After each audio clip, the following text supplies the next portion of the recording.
মাধ্যমিক শিক্ষার্থীদের জন্য 2021 এডুকেশন সাবজেক্টের সম্পূর্ণ নতুন সংশোধিত সিলেবাসের কয়েকটি গুরুত্বপূর্ণ বড় প্রশ্ন নিয়ে হাজির হলাম।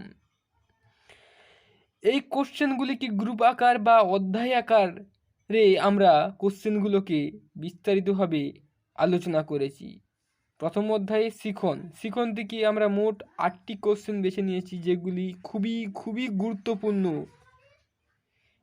প্রথম কোশ্চেন হচ্ছে, শিখন কাকে বলে? শিখনের বৈশিষ্ট্যগুলি আলোচনা করো। শিখন ও পরিণমনের মধ্যে পার্থক্য কি? এই কোশ্চেনটা ইম্পর্টেন্ট আছে। মনোযোগের বৈশিষ্ট্য নির্ধারকগুলি আলোচনা করো। এই কোশ্চেনটা খুবই গুরুত্বপূর্ণ, দেখে রাখবে। 2 নম্বর কোশ্চেনটা। 3 নম্বর কোশ্চেন হচ্ছে, স্মৃতি কাকে বলে? স্মৃতির উপাদানগুলি কি আলোচনা করো, তো দেখে রাখবে। বিস্মৃতি কাকে বলে? বিস্মৃতির কারণগুলি লেখো। 5 নম্বর কোশ্চেন হচ্ছে, প্রেষণা কাকে বলে? প্রেষণার বৈশিষ্ট্যগুলি লেখো। 6 নম্বর কোশ্চেন, আগ্রহের সংজ্ঞা দাও। শিক্ষাক্ষেত্রে আগ্রহের গুরুত্ব সম্পর্কে আলোচনা করো। এই কোশ্চেনটাও ইম্পর্টেন্ট আছে। থার্স্টনের দলগত উপাদান তত্ত্বটি চিত্র সমেত আলোচনা করো। এটা খুবই গুরুত্বপূর্ণ। 8 নম্বর কোশ্চেন হচ্ছে, স্পিয়ারম্যানের দ্বি উপাদান তত্ত্বটি চিত্র সমেত আলোচনা করো। এটাও ইম্পর্টেন্ট আছে, দেখে রাখবে। টোটাল এই 8টি কোশ্চেন, এর মধ্যে একটা পড়ে যাবে আশা করি। এবার চলে এলাম দ্বিতীয় অধ্যায়, অর্থাৎ শিখন কৌশল। শিখন কৌশল থেকে মাত্র 3টি কোশ্চেন দিয়েছি। প্রথম কোশ্চেন হচ্ছে, প্রাচীন অনুবর্তনের বৈশিষ্ট্য। প্রাচীন অনুবর্তন ও সক্রিয় অনুবর্তনের মধ্যে পার্থক্য লেখো। 2 নম্বর কোশ্চেন হচ্ছে, প্রচেষ্টা ভুলের শিখন তত্ত্বটি আলোচনা করো। থর্নডাইকের প্রচেষ্টা ভুলের মাধ্যমে শিখন সূত্রগুলি আলোচনা করো। এই কোশ্চেনটা খুবই গুরুত্বপূর্ণ, দেখে রাখবে। অন্তর্দৃষ্টি বলতে কি বোঝো? অন্তর্দৃষ্টি শিখনের বৈশিষ্ট্য লেখো। এটাও দেখে রাখবে, ইম্পর্টেন্ট আছে। 3য় অধ্যায়, অর্থাৎ শিক্ষাই রাশিবিজ্ঞান। এই চ্যাপ্টার থেকে সাজেশন করা যায় না, তাও আমি তোমাদের পরীক্ষায় আসার সম্ভাবনা থাকে এইভাবে কোশ্চেনগুলো, এই জন্য আমি 3টি কোশ্চেন দিয়ে রাখলাম। প্রথম কোশ্চেন হচ্ছে, যে কোনো একটি পরিসংখ্যান বন্টন থেকে মিন মিডিয়ান মোড নির্ণয় করো। এই যে কোনো একটি পড়বে, ঠিক আছে। 2 নম্বর কোশ্চেন হচ্ছে, ক্লাসের 25 জন ছাত্রের বাংলা বিষয়ের প্রাপ্ত নাম্বার হতে টালি নির্ণয়ের মাধ্যমে একটি ফ্রিকোয়েন্সি ডিস্ট্রিবিউশন টেবিল সাজাও। এই 2 নম্বর কোশ্চেনটা সহজ। এই কোশ্চেনটাও আসতে পারে, এইভাবে আসতে পারে, কিংবা একটু আলাদা রকমভাবে আসতে পারে, দেখে রাখবে। 3 নম্বর হচ্ছে, যে কোনো একটি পরিসংখ্যান বন্টন থেকে পলিগন ও হিস্টোগ্রাম চিত্র অঙ্কন করো। এগুলো প্র্যাকটিস করে রাখবে, ঠিক আছে। পঞ্চম অধ্যায়ের গ্রুপ বি, পঞ্চম অধ্যায়, বিশ্ববিদ্যালয় শিক্ষা কমিশন 1948 থেকে 49 বা রাধাকৃষ্ণন কমিশন। এই চ্যাপ্টার প্রথম কোশ্চেনটি খুবই গুরুত্বপূর্ণ। প্রায় 99% আসার সম্ভাবনা রয়ে যায় পরীক্ষায়। তো দেখা যাক। এক বিশ্ববিদ্যালয়ের সুপারিশ অনুযায়ী গ্রামীণ বিশ্ববিদ্যালয় সম্পর্কে আলোচনা করো, প্রথম কোশ্চেনটি। দ্বিতীয় কোশ্চেন হচ্ছে, বিশ্ববিদ্যালয়ের কমিশনের সুপারিশ অনুযায়ী পরীক্ষা ব্যবস্থা, শিক্ষক ও শিক্ষার মাধ্যম সম্পর্কে শিক্ষা সংক্রান্ত সুপারিশগুলি আলোচনা করো। এই কোশ্চেনটা দেখে রাখবে, তোমাদের হয়তো পরীক্ষায় আসতে পারে। ষষ্ঠ অধ্যায়, মাধ্যমিক শিক্ষা কমিশন বা মুদালিয়ার কমিশন 1952 থেকে 53। প্রথম কোশ্চেন হচ্ছে, মাধ্যমিক শিক্ষার লক্ষ্য, পাঠ্যক্রম, কাঠামো, পরীক্ষা সংক্রান্ত সুপারিশগুলি আলোচনা করো। 2 নম্বর কোশ্চেন হচ্ছে, মুদালিয়ার কমিশনের মতে মাধ্যমিক শিক্ষার লক্ষ্য ও উদ্দেশ্যগুলি আলোচনা করো। 3 নম্বর কোশ্চেন হচ্ছে, মাধ্যমিক শিক্ষার লক্ষ্য বিষয়ে মুদালিয়ার কমিশনের সুপারিশগুলি কি ছিল তা আলোচনা করো। এই মাত্র 2টি কোশ্চেন, ঠিক আছে, 2টি করলেই হবে। সপ্তম অধ্যায়টা কিন্তু খুবই গুরুত্বপূর্ণ। সপ্তম অধ্যায় থেকে কিন্তু পরীক্ষায় একটি কোশ্চেন আসার চান্স অত্যধিক হারে বেশি। তবে সপ্তম অধ্যায় থেকে 2টি কোশ্চেন আসবে। হ্যাঁ, এই 4টি কোশ্চেনের মধ্যেই 2টি কোশ্চেন আসবে, ঠিক আছে। কোঠারি কমিশন 1964 থেকে 66 ও ভারতের আধুনিক শিক্ষা ব্যবস্থা। প্রথম কোশ্চেনটা তাহলে জেনারেলি সপ্তম অধ্যায়ের কিনা। কোঠারি কমিশনের সুপারিশ অনুযায়ী উচ্চ মাধ্যমিক শিক্ষার পাঠ্যক্রম, লক্ষ্য, কাঠামো সম্পর্কে আলোচনা করো। হ্যাঁ, এই কোশ্চেনটা ইম্পর্টেন্ট আছে।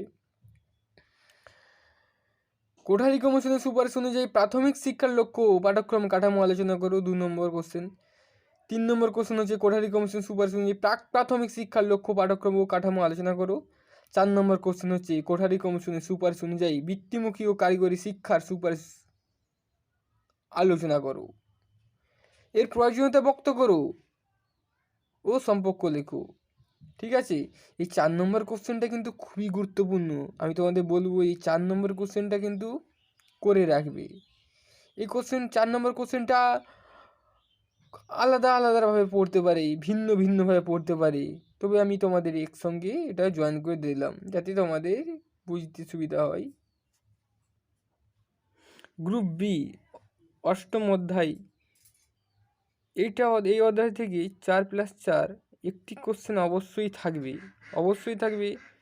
কোশ্চেন এই অধ্যায়টা খুবই গুরুত্বপূর্ণ তোমাদের জন্য।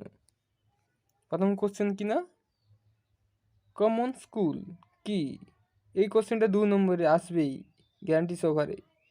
2 নম্বর কোশ্চেন হচ্ছে অপারেশন ব্ল্যাকবোর্ড বলতে কি বোঝো?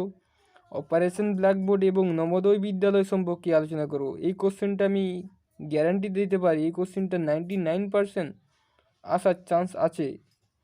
মাধ্যমিক শিক্ষা সম্পর্কে NEP অর্থাৎ ন্যাশনাল এডুকেশন পলিসি 1986 নীতি আলোচনা করো। 4 নম্বর হচ্ছে জাতীয় শিক্ষানীতি এবং রামমূর্তি কমিটি পর্যালোচনা পরিপ্রেক্ষিতে কেন্দ্রীয় শিক্ষা উপদেষ্টা পর্ষদের জনার্দন রেড্ডি কমিটির সুপারিশগুলি আলোচনা করো। অথবা 1986 খ্রিস্টাব্দে জাতীয় শিক্ষানীতির নতুন পরিকল্পনার সংক্ষিপ্ত বিবরণ দাও। অথবা ইহা আস্তারে সংশোধিত শিক্ষানীতি রূপে 1993 খ্রিস্টাব্দে আলোচিত শিক্ষা সংক্রান্ত প্রধান বিষয়গুলি লেখো। এই কোশ্চেনটা এইভাবেও আসতে পারে, দেখে রাখবে। তবে 8ম অধ্যায় থেকে কিন্তু এর মধ্যে একটি কোশ্চেন অবশ্যই তোমরা পরীক্ষায় দেখতে পাবে। এবার চলে এলাম গ্রুপ সি।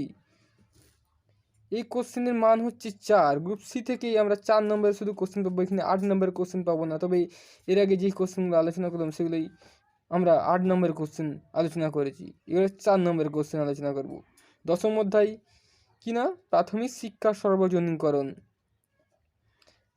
প্রাথমিক শিক্ষা সর্বজনীনকরণের সমস্যা ও সমাধান আলোচনা করো। 1 নম্বর কোশ্চেন। 2 নম্বর হচ্ছে প্রাথমিক শিক্ষা সর্বজনীনকরণের কতগুলি কর্মসূচি আলোচনা করো। দ্বিতীয় কোশ্চেনটা ইম্পর্টেন্ট আছে খুবই। 3 নম্বর কোশ্চেনটা সবচেয়ে গুরুত্বপূর্ণ। এই কোশ্চেনটা আসার চান্স 99% নয়, 100% একদম। কি না, কোশ্চেনটা সর্বশিক্ষা অভিযানের লক্ষ্য উদ্দেশ্য আলোচনা করো। ঠিক আছে, এই কোশ্চেনটা আশা করি চলে আসবে। 11 অধ্যায় শিক্ষায় বিশ্বব্যাপী দৃষ্টিভঙ্গি। কর্মের জন্য শিক্ষার প্রয়োজনীয়তা আলোচনা করো। 2 নম্বর হচ্ছে একত্রে বসবাসের শিক্ষার তাৎপর্য আলোচনা করো। 3 নম্বর মানুষ হয়ে ওঠার শিক্ষা বলতে কী বোঝো? মানুষ হয়ে ওঠার শিক্ষার এর উদ্দেশ্যগুলি পূরণে বিদ্যালয়ের ভূমিকা সংক্ষেপে লেখো। এই 3টি মাত্র কোশ্চেন শিক্ষায় দৃষ্টিভঙ্গি থেকে, অর্থাৎ 11 অধ্যায়ে 3টি কোশ্চেনই সমান হারে গুরুত্বপূর্ণ। 12 অধ্যায় কি না, শিক্ষায় প্রযুক্তির ভূমিকা। শিক্ষাক্ষেত্রে প্রযুক্তি শ্রেণী ক্ষেত্রে প্রযুক্তির প্রয়োজনীয়তা আলোচনা করো। 2 নম্বর কোশ্চেন আধুনিক প্রযুক্তিবিদ্যা কি শিক্ষকের বিকল্প হতে পারে? শ্রেণীকক্ষে তার নিজস্বভাবে আলোচনা করো। কম্পিউটারের শিক্ষামূলক উপযোগিতাগুলি লেখো। শিক্ষা প্রযুক্তিবিদ্যার যে কোনো 4টি সুবিধা সংক্ষেপে আলোচনা করো। এই কটি মাত্র কোশ্চেন করলে তোমরা অবশ্যই সাফল্য অর্জন করবে।